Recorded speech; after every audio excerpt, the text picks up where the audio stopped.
ओम शांति। आज की मुरली का सार। आज की मुरली की डेट है 6/9/2022, 6 सितंबर 2022। मीठे बच्चे, दूरांदेशी विशाल बुद्धिपन सर्विस करनी है। सच और झूठ का कॉन्ट्रास्ट सिद्ध कर बताना है।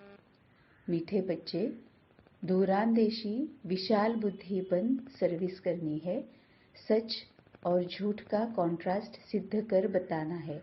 दूरांदेशी विशाल बुद्धिपन सर्विस करनी है, इसका मतलब ये है कि जो विनाशी है, जो स्थूल है, जो पुराना है, ये जो शरीर की आँखों से जो दिखता है वो लिमिटेड है ना, वो बहुत ही ज़्यादा लिमिटेड है। तो उससे बाहर निकलना है।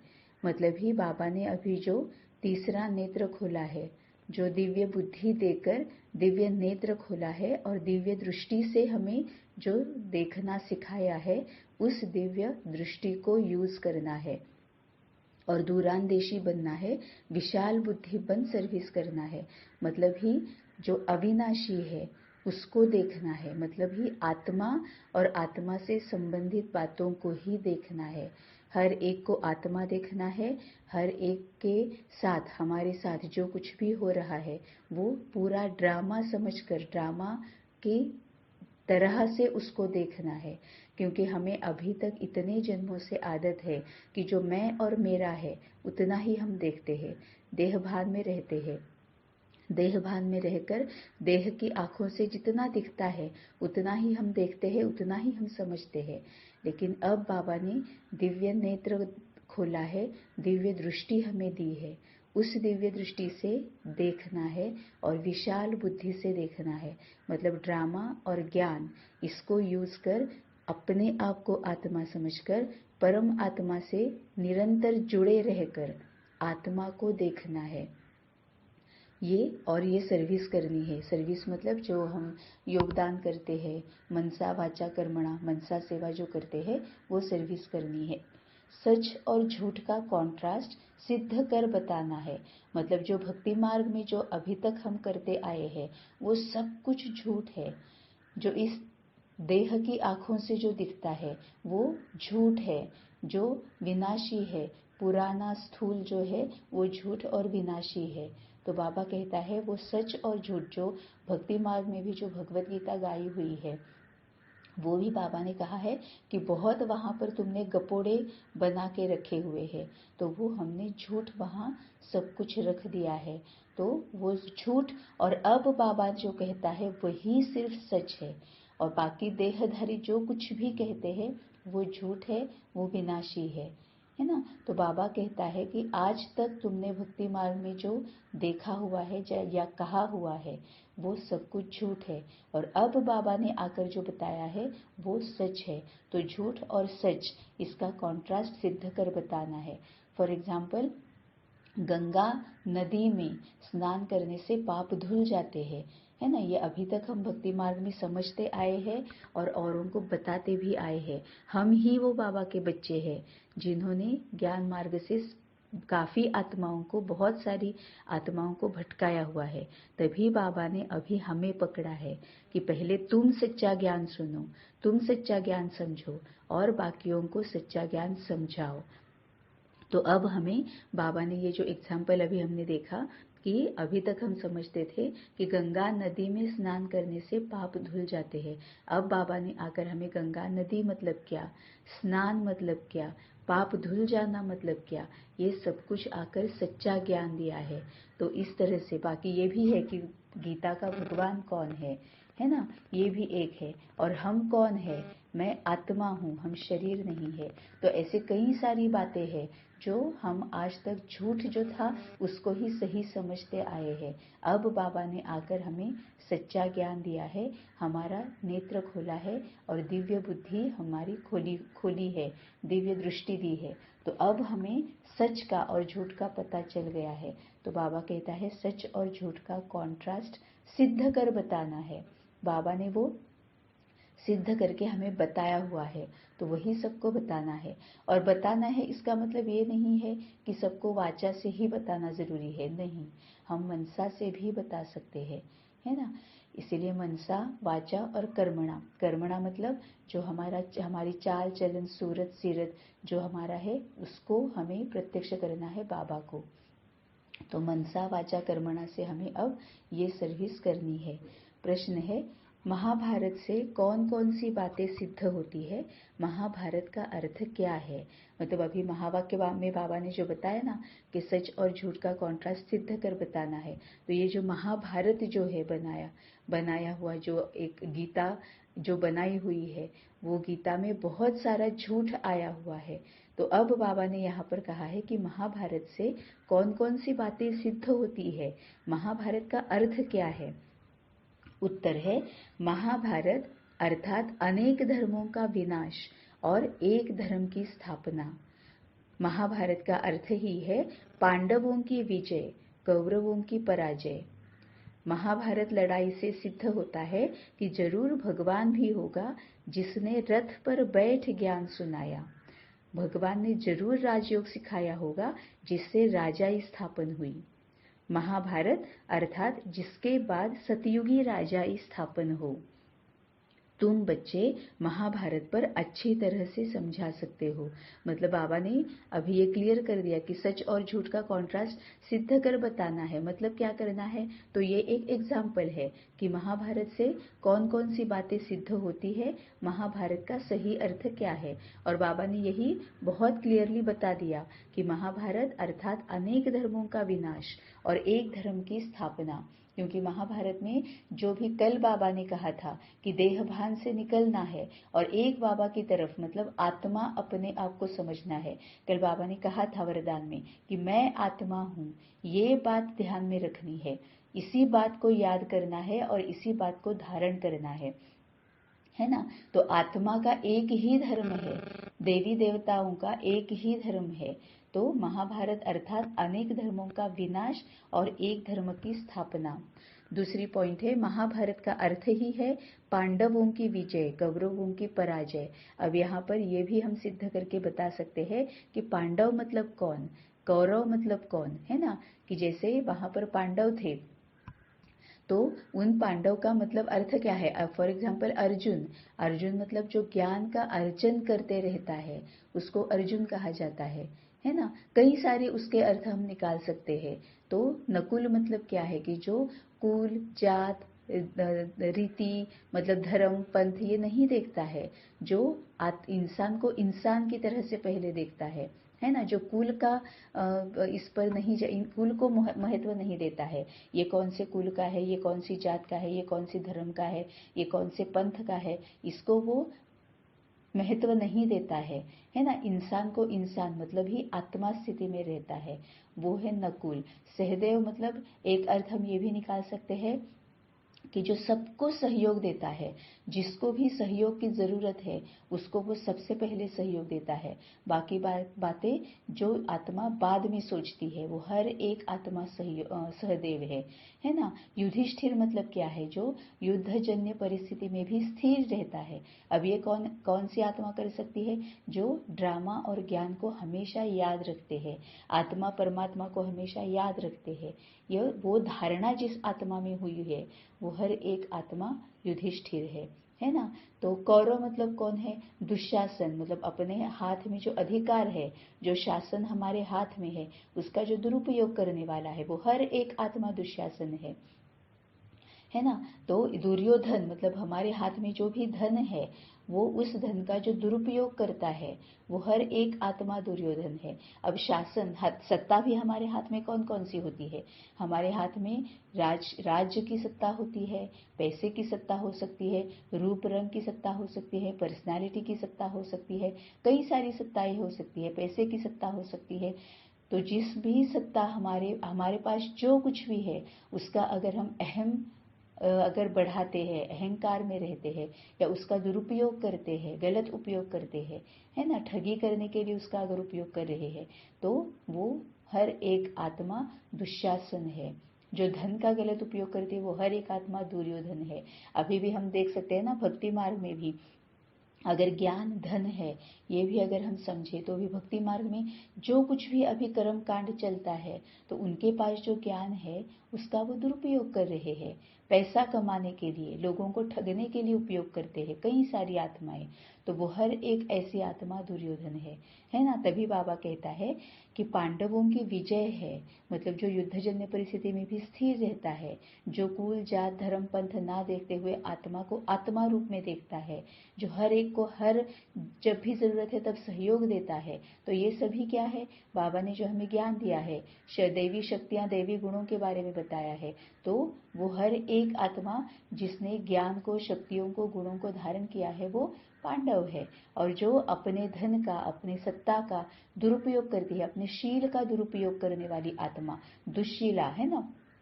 कौरवों की एक ही बहन थी दुश्शीला, जो अपने शील का, मतलब अपने जो स्त्री होने का जो गलत फायदा उठाती है, गलत उपयोग करती है, जो अभी हम देख रहे हैं ना, पूरे कलयुग में हम देख रहे हैं। तो वो हर एक आत्मा दुश्शीला है ना। तो जो अपने धन का, अपने सत्ता का, अपने शील का जो गलत उपयोग करती है वो हर एक आत्मा कौरव है। तो ये भी हम सिद्ध कर सकते हैं। महाभारत लड़ाई से सिद्ध होता है कि जरूर भगवान भी होगा जिसने रथ पर बैठ ज्ञान सुनाया। अब ये यहाँ पर क्या बताया है, गीता में क्या बताया है कि कृष्ण ने सुनाया। रथ पर कृष्ण बैठा हुआ है, वो चला रहा है रथ और वो सुना रहा है। अब सही में क्या है कि ये शरीर रथ है। तो ब्रह्मा बाबा के शरीर के रथ को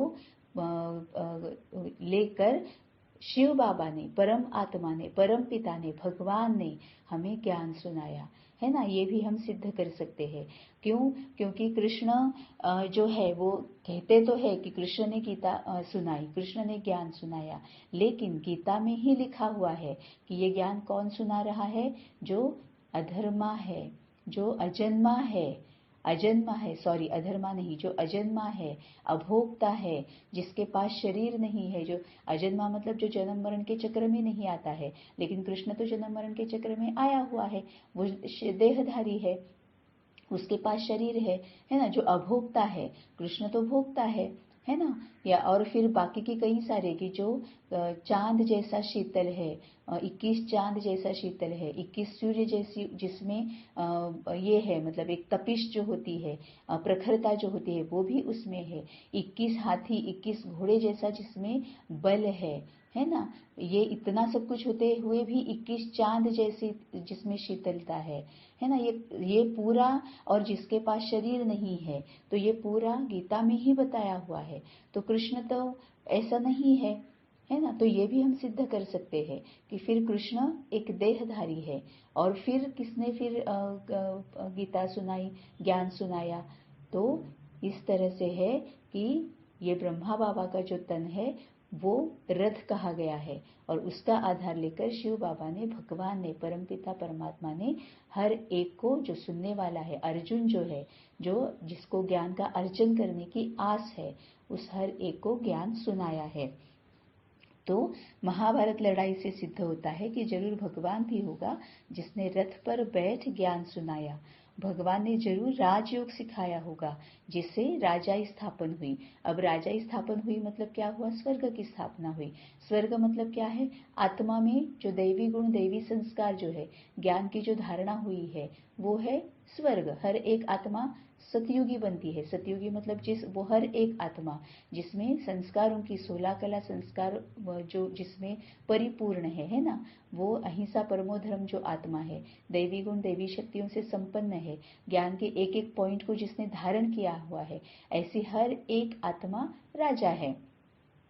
तो वो कब हो सकता है? जब भगवान ने जरूर राजयोग सिखाया, जब आत्मा उन्हें राजयोग किया, मतलब राजाओं का राजा, देवताओं का देवता, भगवान परमपिता परमात्मा, उसके साथ योग लगाया, उससे शक्तियां ली, उससे ज्ञान लिया, तब राजाई स्थापन हो गई। महाभारत अर्थात जिसके बाद सतयुगी राजाई स्थापन हो, है ना। क्योंकि गीता में क्या कहा है कि ये सब महाभारत द्वापर में हो गया, तो फिर उसके बाद कलयुग कैसे आ सकता है? अगर भगवान ने ज्ञान सुनाया है, लड़ाई हुई है, जो जो गलत है उसका नाश हुआ है, तो उसके बाद कलयुग आ नहीं सकता, उसके बाद तो सतयुग को ही आना चाहिए, है ना। तो ये भी हम सिद्ध कर सकते हैं कि महाभारत अर्थात जिसके बाद सतयुगी राजा स्थापन हो, क्योंकि विकारों का नाश होता है और संस्कारों का विजय होता है। तुम बच्चे महाभारत पर अच्छी तरह से समझा सकते हो, है ना। जो धृतराष्ट्र है मतलब क्या है, गांधारी है मतलब क्या है, उसके पीछे का भावार्थ क्या है, कृष्ण मतलब कौन है, उसके पीछे का भावार्थ क्या है, जो ऋषि मुनि दिखाए हुए हैं उसके पीछे का भावार्थ क्या है ना, क्योंकि ये सब कुछ प्रतीकात्मक है, तो ये हम बता सकते हैं। अभी धारणा के लिए पॉइंट्स, पहली पॉइंट है सर्विस के लिए विचार सागर मंथन करना है, थकना नहीं है, बहुतों के कल्याण की युक्तियां रचनी है। अब यहाँ पर शिव बाबा कहता है वो आत्मा के लिए कहता है ना। तो आत्मा के लिए बाबा जब कहता है कि थकना नहीं है, तो कई सारे भाई बहन जो होते हैं वो शरीर के लिए कहते हैं, शरीर के लिए लेते हैं कि उनसे होता नहीं है, फिर भी सेवा में लगे रहते हैं, तो शरीर थक जाता है। ऐसे में शरीर के साथ भी हम कार्मिक अकाउंट क्रिएट करते हैं। लेकिन अब यहाँ पर बाबा आत्मा के लिए कहता है, ये समझ लेना बहुत जरूरी है। सर्विस के लिए विचार सागर मंथन करना है, मतलब जो हमें औरों को वाचा से या कर्मणा से या मनसा से बताना है, उसके पहले हमें बहुत अच्छी तरह से समझ लेना है, नहीं तो डिसर्विस हो जाएगी। तो ये महाभारत क्या है, बाकी के जो हमारे सारा कुछ स्तोत्र है, मंत्र है, देवी है, देवताएं है, इसका क्या अर्थ है, इसके पीछे का क्या भावार्थ है, जो भक्ति मार्ग में हम इतने जन्मों से करते आए हैं, अभी भी कई सारे भाई बहन भक्ति मार्ग में करते आए हैं, तो इसके पीछे का भावार्थ पहले हमें जान लेना है, क्योंकि बाबा ने अब पूरी क्लैरिटी दी है। तो मुरली से ये पॉइंट्स निकाल कर उस पर मनन चिंतन करना है, मंथन करना है, विचार सागर मंथन करना है, बाबा के साथ रूढ़िहान करनी है और फिर सर्विस करनी है। पहले पुरुषार्थ फिर सेवा। तो सर्विस के लिए विचार सागर मंथन करना है, थकना नहीं है, मतलब दिन भर मन को काम चाहिए ही होता है, बुद्धि को काम चाहिए ही होता है। तो इस पुरानी दुनिया के बारे में, स्थूल विनाशी दुनिया के बारे में, देहधारियों के बारे में सोचना बंद करना है और बाबा जो मुरली में से हमें सिखाता है उसके ऊपर मनन चिंतन विचार सागर मंथन बाबा के साथ रुझान करते रहना है, क्योंकि ऐसे मन थकता नहीं है। वैसे भी हर क्षण मन कोई ना कोई विचार करते ही रहता है, तो अब हमें सिर्फ उस विचारों को शिफ्ट करना है बाबा की तरफ, मुरली की तरफ, और मुरली के जो पॉइंट्स है उसके ऊपर मनन चिंतन विचार सागर मंथन और बाबा के साथ रूढ़िहान करते रहनी है। ऐसे में मन थकता नहीं है, थॉट्स क्रिएट करते हुए मन नहीं थकता है ना। और ऐसे अगर एलिवेटेड थॉट्स है तो हम बिल्कुल भी थकेंगे नहीं, तो इसमें थकना नहीं है। नहीं तो हम बाकी के सारे मन क्रिएट करते रहता है, तब हमें थकावट महसूस नहीं होती है। वैसे तो मन बहुत ज्यादा थक जाता ही है, लेकिन फिर भी हम वो करते रहते हैं। तो अब क्या करना है, इसमें से देह भान में से और पुरानी स्थूल और विनाशी दुनिया से मन बुद्धि निकाल मुरली की तरफ और बाबा की तरफ लगानी है, वहां पर थकना नहीं है। बहुतों के कल्याण की युक्तियां रचनी है, मतलब बाबा का ज्ञान और बाबा की शक्तियां सबके पास जाए, हर एक के पास पहुंचे, इसके लिए अलग अलग युक्तियां रचनी है। दूसरी पॉइंट है, लौकिक के बीच में रहते भी पारलौकिक बाप को याद करना है, श्रेष्ठ पुरुषार्थ से अपनी प्रारब्ध ऊंच बनानी है। मतलब बाबा कहता है ना जो कि कमल फूल के समान रहना है, वैसे लौकिक के बीच में रहना है, कुछ भी छोड़ना नहीं है, कुछ भी तोड़ना नहीं है, क्योंकि इनके साथ ही हमारे कार्मिक अकाउंट बंधे हुए हैं, इनके साथ ही हमारे कार्मिक अकाउंट है, उनको खत्म करना ही है, तब तक हम आगे जा नहीं सकते। इसीलिए लौकिक के बीच में रहते भी पारलौकिक बाप को याद करना है, मतलब मन बुद्धि ममत्व यहाँ से निकालना है, शरीर से लौकिक में ही रहना है, तन से लौकिक में ही रहना है, मन से बाबा के साथ रहना है। श्रेष्ठ पुरुषार्थ से अपनी प्रारब्ध ऊंच बनानी है। सबसे श्रेष्ठ पुरुषार्थ यही है ना कि निरंतर बाबा के साथ जुड़े रहे, यही श्रेष्ठ पुरुषार्थ है। मन बुद्धि बस बाबा के साथ बात करनी है, मुरली के ऊपर मनन चिंतन करना है, विचार सागर मंथन करना है। जो हमें पता चला है, ज्ञान जो हमें क्लियर हुआ है, वो मनसा सेवा से सबको बताते रहना है। जैसे कि बाबा के साथ पूरी सृष्टि के ऊपर हम है, बहुत बड़ा स्टेज है, उसके ऊपर हम है बाबा के साथ, और पूरी सृष्टि सुन रही है। बाबा हमारे विचारों को, बाबा हमारे मन को बाबा ने ले लिया है, और बाबा हमारे मन को उपयोग करके, मन का उपयोग करके सबको बता रहा है ना। तो हम निरंतर इसमें रह भी सकते हैं। तो ये सबसे श्रेष्ठ पुरुषार्थ है ना, कि मन बुद्धि बाबा के साथ रहे, तो अपनी प्रारब्ध ऊंच बन ही जाएगी। वरदान है, एक बल एक भरोसा रख, हलचल की परिस्थिति में एक रस रहने वाले, सर्वशक्ति संपन्न भव। एक बल एक भरोसा रख, हलचल की परिस्थिति में एक रस रहने वाले, सर्वशक्ति संपन्न भव। एक बल एक भरोसे में रहने वाली आत्मा सदा एक रस स्थिति में स्थित होगी। एक रस स्थिति अर्थात सदा अचल, हलचल नहीं। एक बाप द्वारा सर्व शक्तियां प्राप्त कर सर्वशक्ति संपन्न रहने वाली आत्मा कैसी भी हलचल की परिस्थिति में अचल रह सकती है। एक रस स्थिति का अर्थ ही है कि एक द्वारा सर्व संबंध, सर्व प्राप्तियों के रस का अनुभव करना। उसे और कोई भी संबंध अपनी ओर आकर्षित नहीं कर सकते। बहुत ब्यूटीफुल वरदान बाबा ने दिया है। जो ऊपर बाबा ने कहा है ना कि हर मुरली में बाबा कहता है कि स्थूल से, लौकिक से, विनाशी पुरानी दुनिया से मन बुद्धि निकाल कर, ममत्व निकाल कर मेरे साथ मन बुद्धि को जोड़ो। यही बाबा ने इस वरदान में कहा है कि एक बल एक भरोसे में, सिर्फ एक बल, बाबा से ही हम बल ले सकते हैं। सिर्फ एक बाबा, दूसरा कोई नहीं, ये भी भूल जाना है। सिर्फ एक बाबा, है ना। तो और एक भरोसा, बाबा ने कहा और हमने किया। क्यों, क्या, कैसे में जाना ही नहीं है। बाबा ये क्यों करना है, नहीं, बाबा ने कहा, हमने किया। बाबा के साथ बात करते रहनी है, और हमें पसंद है ना पसंद है कोई सवाल ही नहीं आता है, क्योंकि हमने मन बुद्धि सब कुछ बाबा को समर्पित कर दिया है। तो हमारे मन का बाबा उपयोग जैसा चाहे वैसा कर सकता है ना। तो थॉट्स वैसे क्रिएट हो जाएंगे, बाबा के साथ जुड़े रहेंगे। तो एक बाबा पर पूरा भरोसा, बाबा ने कहा और हमने किया। ऐसे रहने वाली आत्मा सदा एक रस स्थिति में स्थित होगी, क्योंकि किसी और जगह पे इस मन बुद्धि को ले ही नहीं जाना है। ना मनमत, ना परमत, ना मन स्वचिंतन, ना परचिंतन, सिर्फ एक बाबा के साथ ही रहना है। एक रस स्थिति अर्थात सदा अचल, हलचल नहीं, क्योंकि सब कुछ बाबा पर सौंप दिया है। जो भी हमारी जिम्मेवारी है हमने बाबा पर सौंप दी है। हर समय, हर क्षण, हर संकल्प, हर कदम बाबा को पूछ कर ही उठा रहे हैं। सब जिम्मेवारी बाबा की है। तो हम आज हलचल में क्यों आए, हलचल में हम आ नहीं सकते, है ना।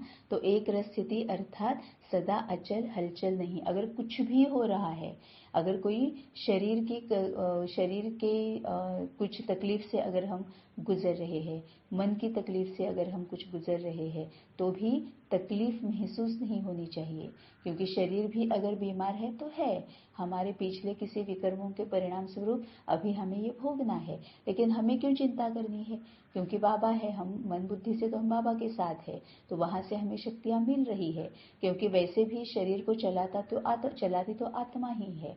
तो मन बुद्धि अगर बाबा के साथ है, ठीक है। यहाँ पर जो स्थूल में शरीर के लिए जो ट्रीटमेंट जरूरी है, दवा ही जरूरी है, वो तो हम ले रहे हैं, वो भी बाबा ही करा रहा है ना। तो हम मन बुद्धि से बाबा के साथ जुड़े हुए, तो क्यों फिर हलचल में हम आ ही नहीं सकते। तो एक रस स्थिति अर्थात सदा अचल, हलचल नहीं।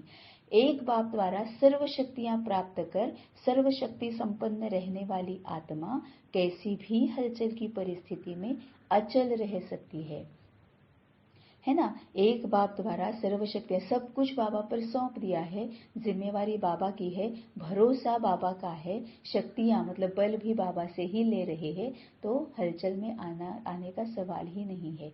जो कुछ भी हो रहा है अच्छे के लिए ही हो रहा है।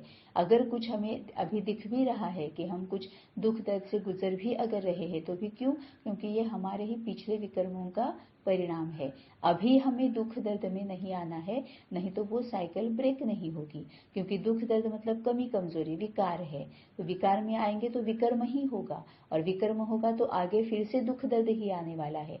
इसीलिए पूरी तरह से बाबा पर जिम्मेवारी, जो कुछ भी हो रहा है वो अच्छे के लिए हो रहा है।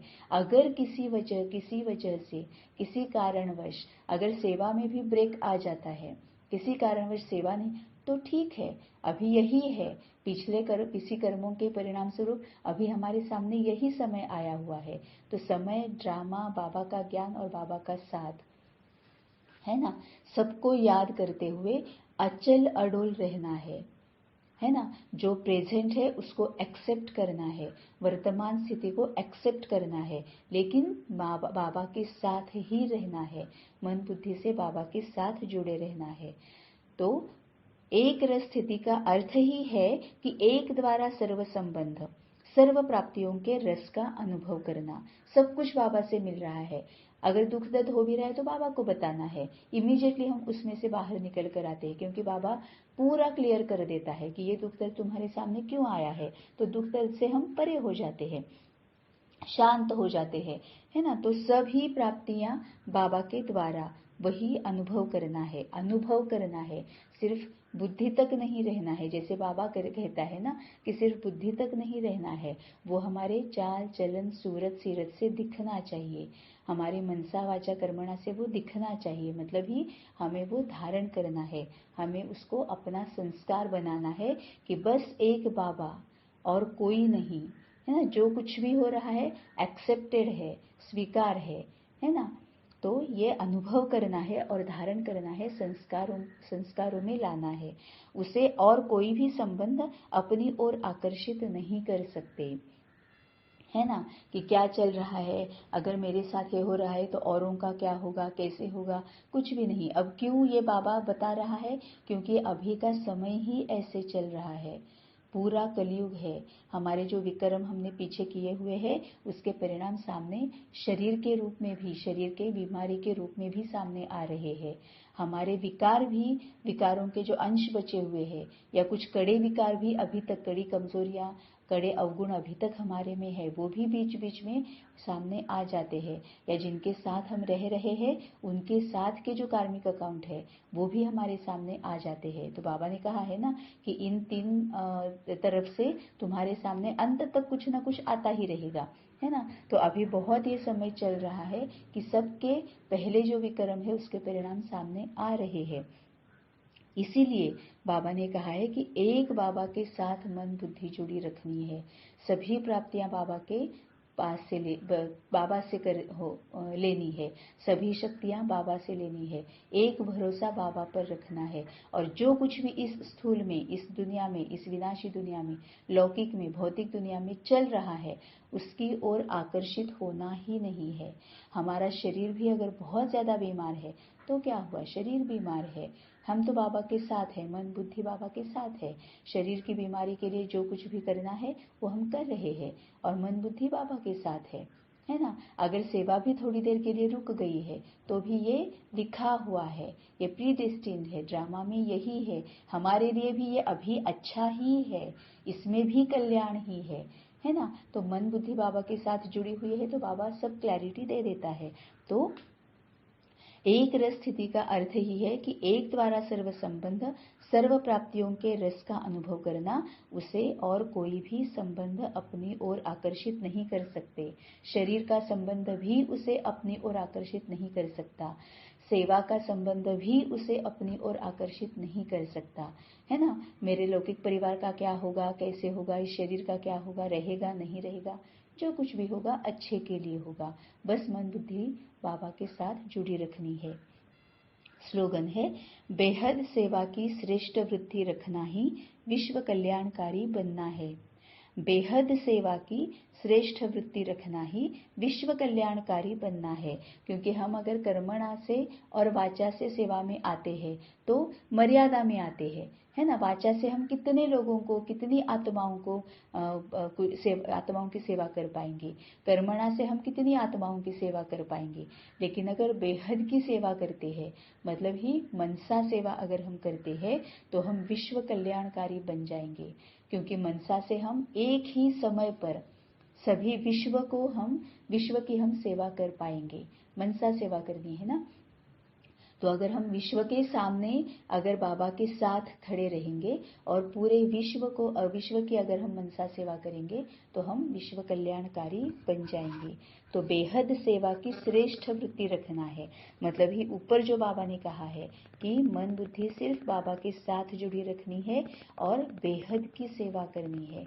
ऊपर बाबा ने ये कहा हुआ है ना। तो मन में कोई और संकल्प हम क्रिएट नहीं करने हैं, बस मनसा सेवा करते रहनी है। बाबा का जो ज्ञान है वो सब तक पहुंचाते रहना है। बाबा की शक्तियां है उसका योगदान देते रहना है, प्रकाश देते रहनी है। तो बेहद सेवा की श्रेष्ठ वृत्ति रखना ही विश्व कल्याणकारी बनना है। ओम शांति।